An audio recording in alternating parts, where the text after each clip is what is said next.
Hello everyone, I'm Kim and welcome to my channel. If you haven't visited this channel before, I'll just give you a quick overview of what it's all about. So basically each week in my sewing room I show you what I've made, I discuss what I've got planned, and I also go over purchases I've made in order that I can make other things as I go along. Each week is a follow-on from the previous week, so sometimes you will see things that I have made quite quickly, I've discussed them the week before and I've made them over the week and I show you them. Or alternatively it's things that I have made that are slow makes, like quilting and knitting and that sort of stuff. So to kickstart this vlog off, I'm going to show you my make. So leading on from last week, I showed you the blouse, the B6711, and I really liked the design, but there were a few things that I didn't like about it, and mainly it was the shoulder straps, because the shoulder straps were so far at the end of my shoulders that when I wore a bra you could see the bra straps, and I definitely am not a person who can go without a bra. So I've made it again. So I've made it here and I've made it a smaller size, and I will stand up and show you so you can see it in its entirety, and then we'll discuss my thoughts on it. So, and you can give me your opinion also if you want to. So first of all, you can see that it has a square neck. The shoulder straps I have made a lot bigger, so they hold, so they hide my bra strap.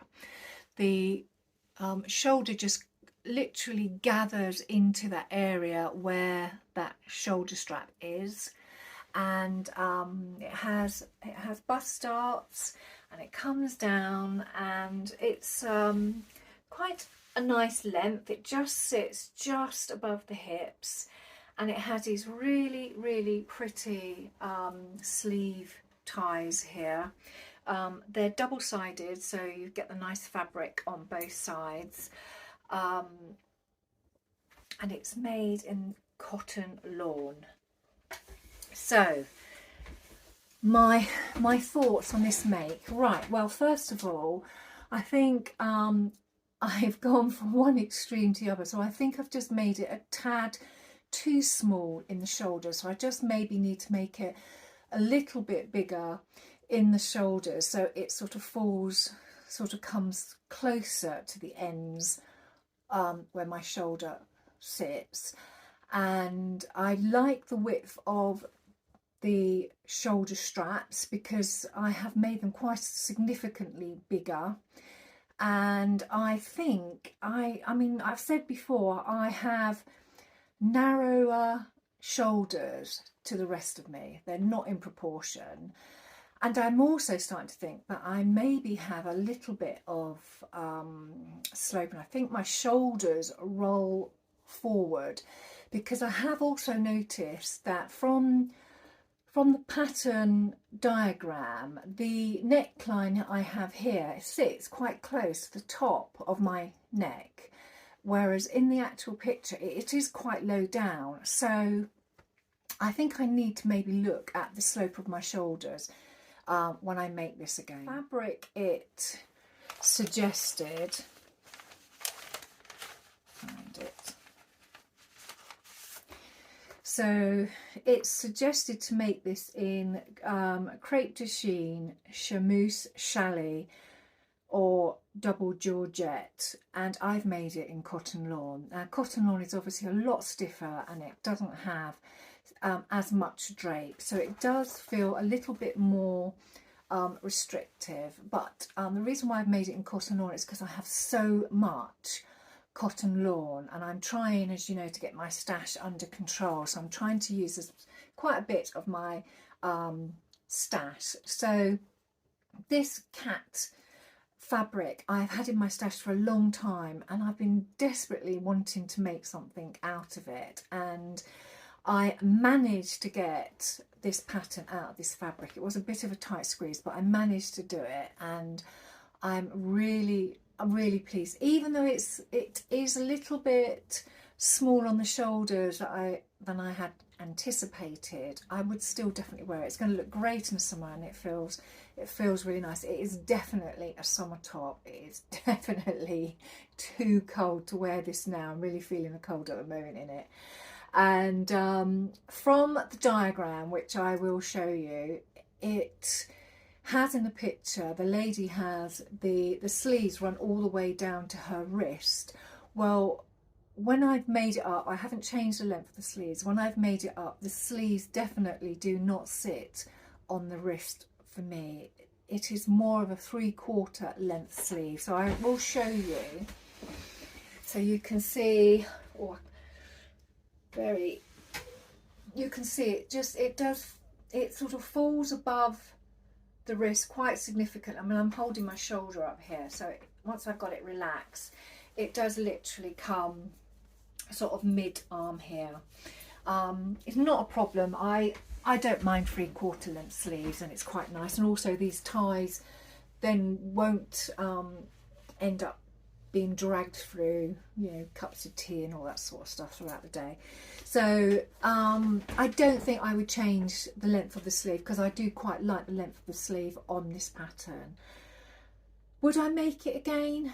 Definitely. I really do like the design of this pattern, so I will keep testing it. And I think maybe what I will do when I make it next time, I will make it in chalet, because I think cotton lawn is just a little bit too different. I think it will feel better, and I will add more, I will grade out from the armholes to the hip, so it's got a little bit more, it's a little bit more flouncy in the body, but I like it. So for me, this is a success.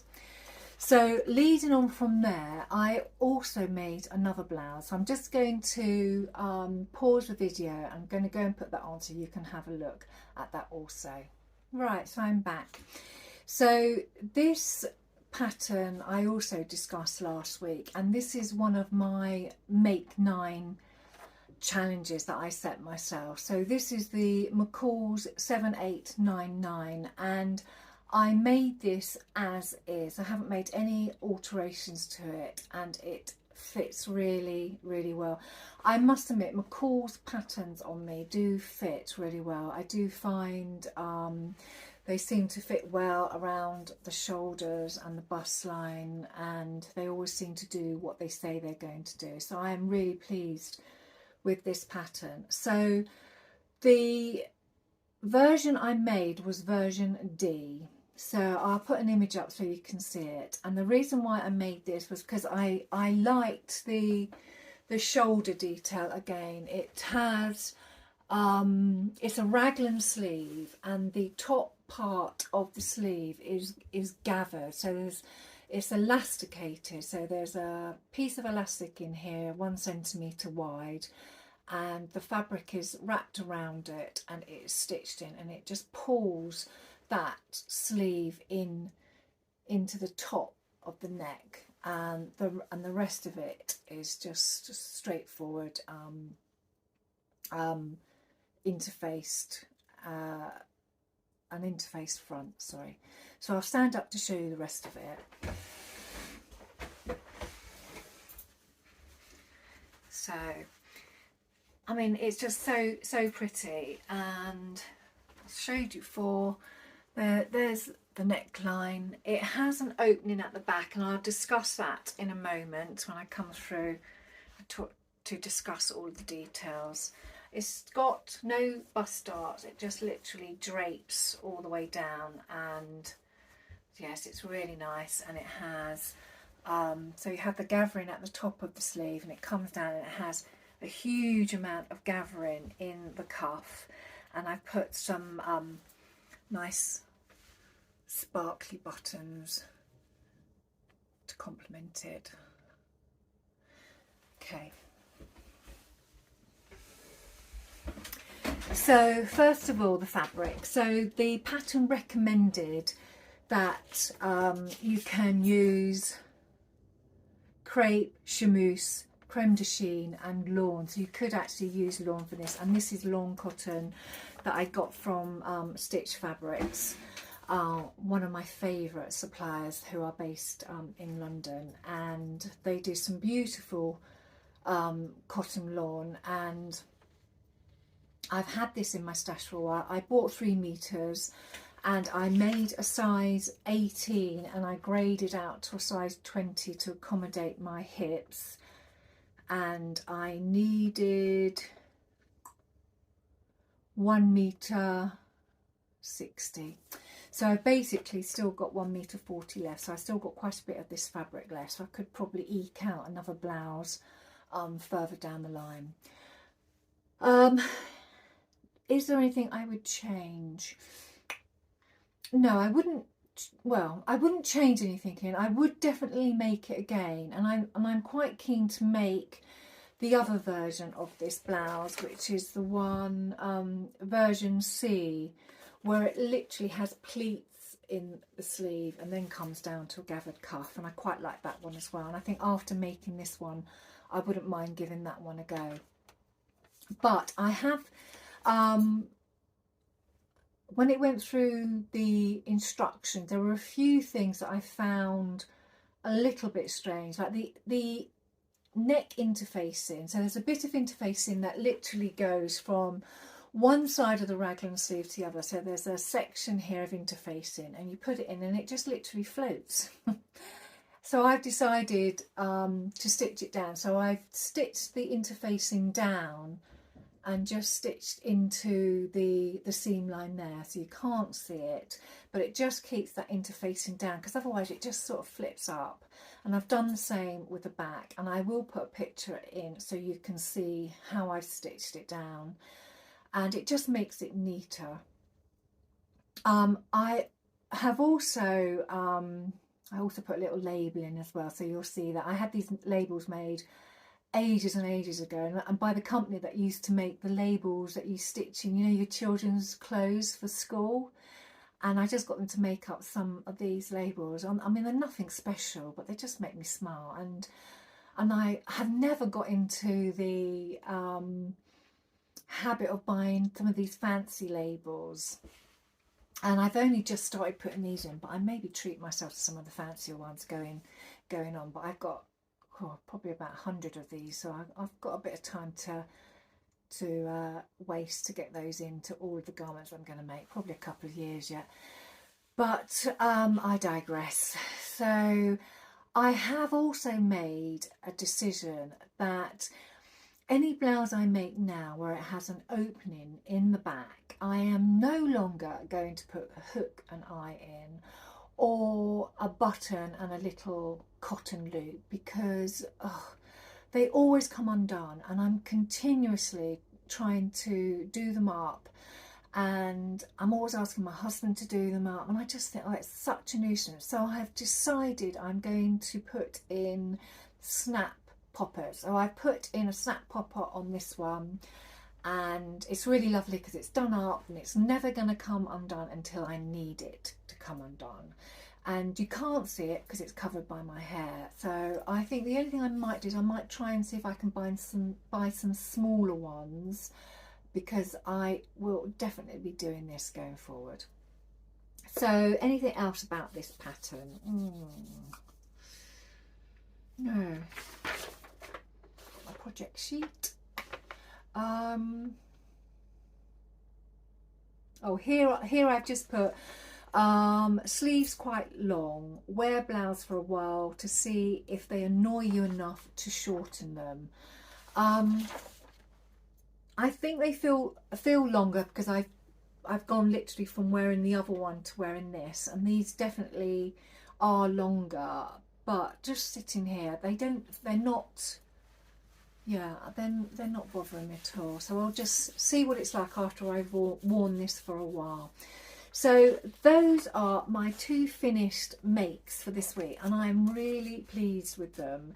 I think I prefer this one more because it just the fit feels nicer, and I will keep tinkering with the other one until I get it right.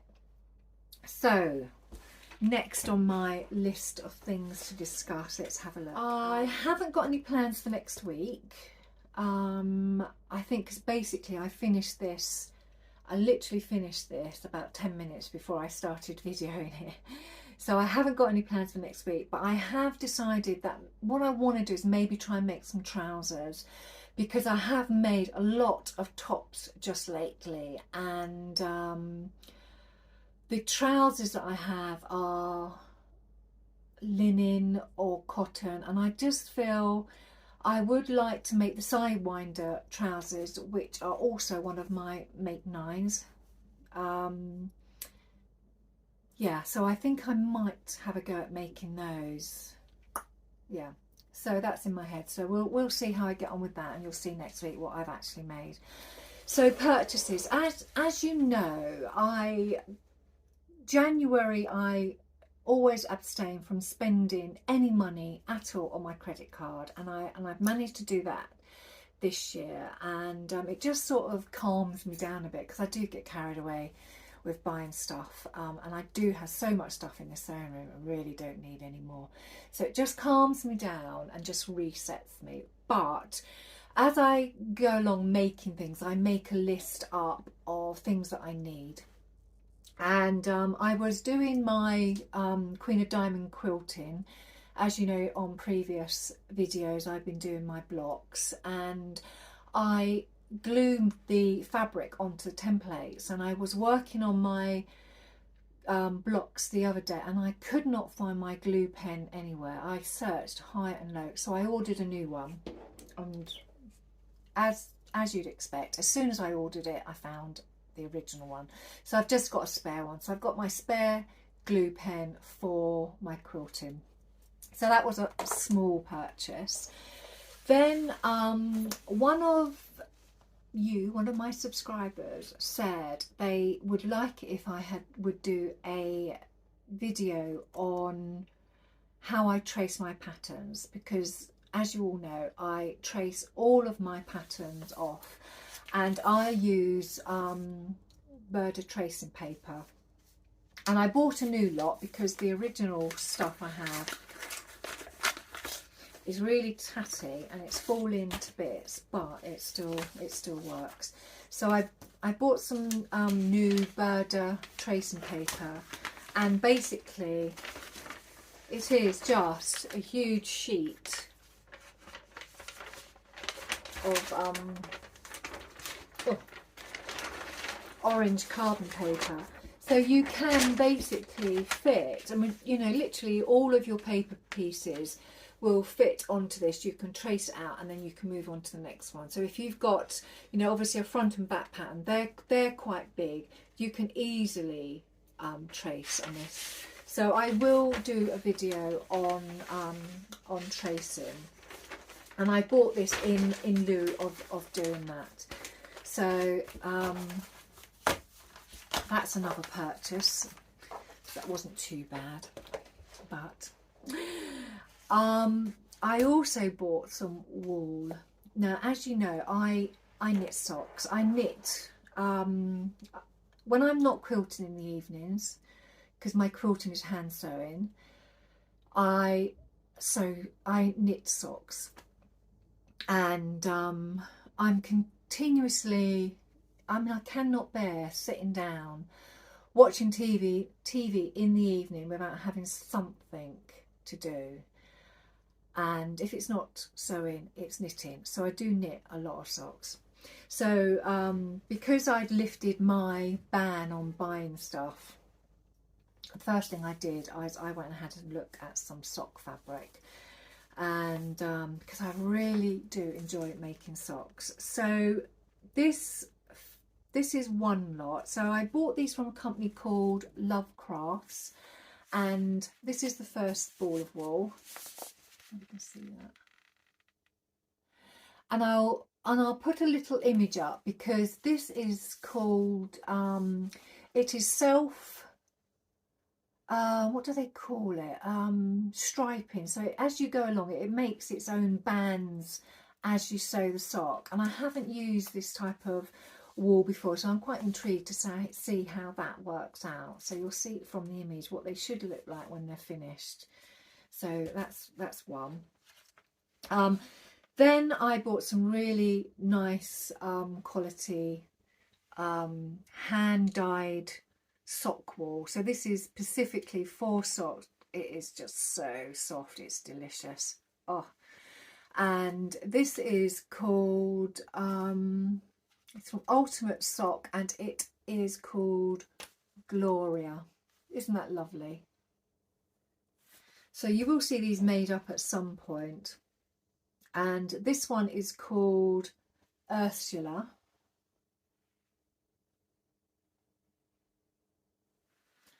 And the last one I bought is called Chameleon. I mean, that is just gorgeous, isn't it? Brings a smile to my face. Right, so as well as buying the wool, I did make a purchase of a book. So I bought a book, and I've been meaning to, I've seen these books around for a while, and I've been meaning to treat myself to one.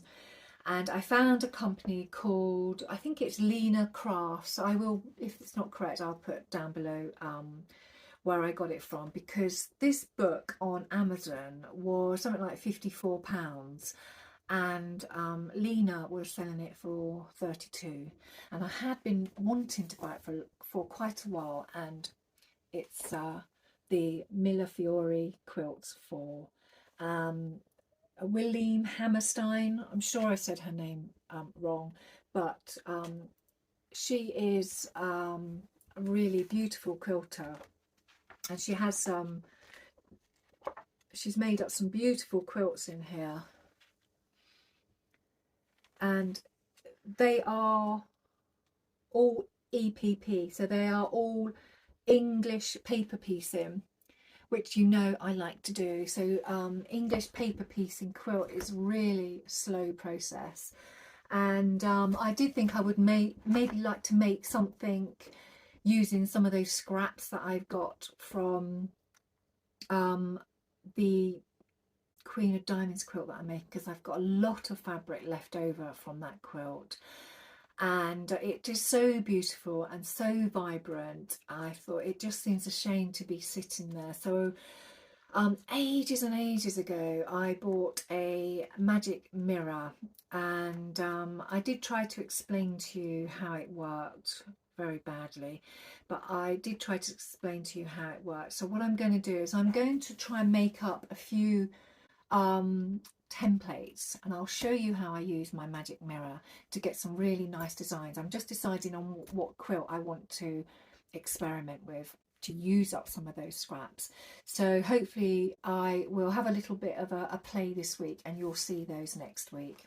I have also been thinking about doing a vlog on subscriber requests, because some of you, when you comment, you do like to mention, would I show you this and would I show you that? And I have been building up a list of subscriber requests, and on my list so far I have attaching elastic directly onto the bottom of a sleeve, and I did that on one of my makes, and one of you lovely subscribers said, would I show you how to do it? And I will show you how to do that. It's pretty straightforward, and I have that planned. Another one of you asked whether I would show you a narrow shoulder alteration. Now, I have shown this before previously, but I think because I'm recognizing that I'm also got maybe a forward slope in my shoulder, I think I'm going to try and incorporate it with that alteration as well. So you can see two of those alterations in one. And another request was, would I show you my paper pattern storage, which I have been planning to do. I'm just trying to figure out how to do it, because obviously I record on my phone, and the app that I use to store my patterns on is also on my phone, but I think I found a way around that. So hopefully that will be coming shortly, and that will be a completely separate vlog. And another lovely subscriber asked whether I would just show a photo of my cushion chair. And my cushion chair, for those of you that don't know, is basically all of the cushions I make, I put on my, it's a Pacific chair in my living room. So I sort of put all my lovely cushions on there that I've made over the years. And no, nobody else sits on it because it is my cushion chair. I must admit, when my son visits, he just whips them all off. They go everywhere. But I just love my cushion chair. I just love looking at what I've created because it makes me happy and it makes me smile. But those are what some of you lovely subscribers have requested, and I will do a video on those at some point so that you know, can keep you entertained and know that I am listening to you, and I will definitely put some of these into a vlog. So if there's any more that you want, just ask and I will make a list, and I promise you I will incorporate them at some point in one of my vlogs going forward. Okay, so that's it for today. Have a lovely day, all of you. Have a lovely week, and I will all see you next time. Bye.